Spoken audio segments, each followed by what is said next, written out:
Welcome.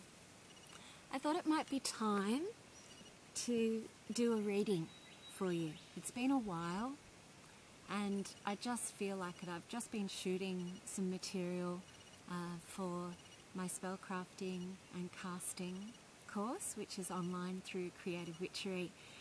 But I just had this sudden urge. I thought, yeah, I really feel like doing a reading. I feel like doing a reading, and I feel like doing a reading for you.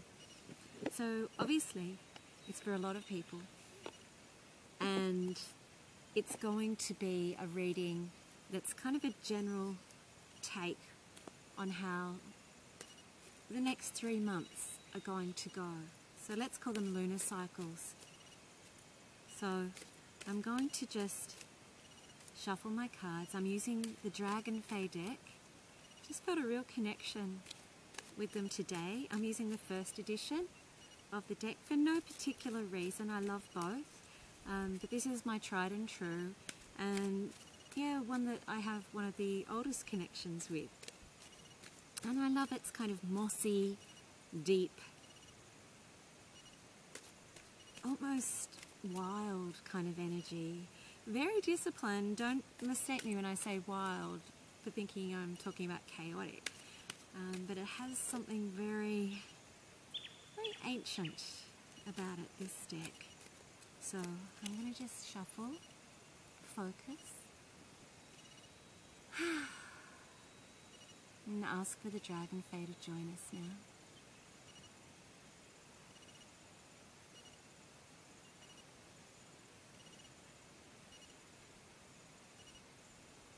I feel like they're here now. Can you feel any difference? I'm going to split the deck into 3, put it back together. And now I'm going to deal out 1 month, 2 months, 3 months. 1 moon, 2 moon, 3 moon. I'm doing this on March the 16th. I've lost a little bit of track of the time being out here on the mountain. March the 16th. Yeah, and the moon, oh, she's beautiful.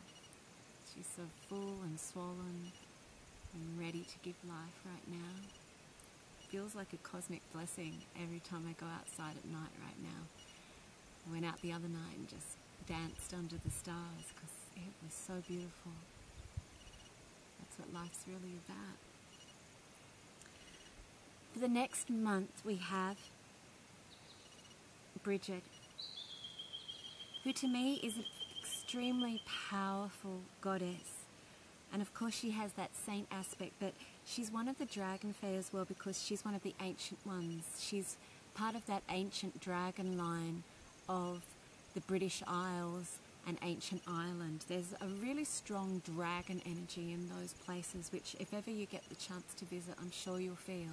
It's very different to the kind of dragon energy that Australia has. So this is about that kind of energy beginning to come through. The way she speaks is by revealing aspects of herself that otherwise would have been hidden in previous times. So what we're going to be seeing over the coming moon cycle is a sense that anything that you've felt you've needed to hide because most other people wouldn't understand or wouldn't accept it, you're going to find some kin who are really encouraging of you to show all of yourself. And there's going to be that kind of unconditional love around you. There's also going to be an increase of protection about you and a very strong nurturing energy. It's a really wonderful time to do magic, and it's going to be a wonderful time to cast for yourself as well. There's a strength to the energy coming up over the next moon cycle. However, it's not a kind of masculine energy, it's a kind of mothering energy. And it's the sense that somebody and some people will now be on your side. They'll see you very clearly, by the way. There's no point even hiding who you are from them. There's an increase in beauty, and if you have had any concerns about any animals or any creatures around you, they'll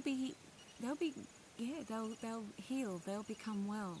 The other thing is, I'd say that animal rights are going to become more important to you, and generally speaking, there's going to be some kind of upsurge over the coming month. So say until about mid-April, there's going to be some kind of upsurge and issue to do with animals, and people really taking their safety and their worth and their rights more seriously than ever before. Yeah, it's going to become much more mainstream. So moving through to around about mid-April through mid-May, we're going to have a sense of your dreams are going to become really, really prophetic. There's a sense that during times as well where the moon is neither full nor dark, so those waning moon times and those crescent moon times, they're going to be extremely powerful for you. That fiery energy of Bridget still continues, but it kind of is more inspirational, whereas Bridget sometimes is about very tangible things, crafting your magic. This card, number 42, which is called Dreamcatcher, is much more about inspiration and dreaming up what you're going to be doing. Almost like it'd be a really wonderful time to put down a kind of 3-year plan, perhaps. Dreaming of the future, having it come to you literally through dreams or visions. Visions are going to be heightened at this time as well. It's extraordinarily important that you connect with nature as much as possible, particularly natural things to do with plants and animals who fly. Now that sounds like I'm being strange, doesn't it? Animals who fly. I guess there's also that dragon energy around at that time as well. A stone which could be really helpful for you at that time for all of us would be carnelian. Watch for some amazing visionary art, film, really incredible inventions coming through in that time as well. Going from mid-May through to mid-June, you're going to experience some sadness. Wow, it's almost like heartache that you've sat on for quite some time, but it's not purposeless. It's not like, oh great, now I'm going to be upset. It's actually old stuff that needed to flow again, needed to almost bleed out of you. It's not that kind of overwhelming emotional upset or tempest. It's a much more gentle kind of feeling. Now there's a Dragonfae being called Andel who is going to look after you during this period of time. Andel is going to actually help you move into the emotional flow and be very vulnerable. Previously to people who perhaps you've had a bit of a mask of strength about, this is really opening up and saying, this is what I've been sad about in my life, and this is what makes me sad sometimes now. Remember that there's no negativity attached to this expression of sadness. There's light and shadow and balance within all lives. Within some forms of spirituality, there is such an emphasis on always being happy, and unless we are always happy, there's a sense of somehow that you haven't done your affirmations correctly, or you mustn't have done this correctly. That's not true. You're here on this planet now to experience all sorts of degrees of emotionality and experiences. That's not to say that there's no value in happiness and being connected to joy. There's a kind of bliss in the sadness that you'll be releasing too, because how wonderful to feel safe enough to express your sadness. How wonderful to come out of hiding about your emotional truth. How wonderful to have people who'll watch over you while you shed those unshed tears.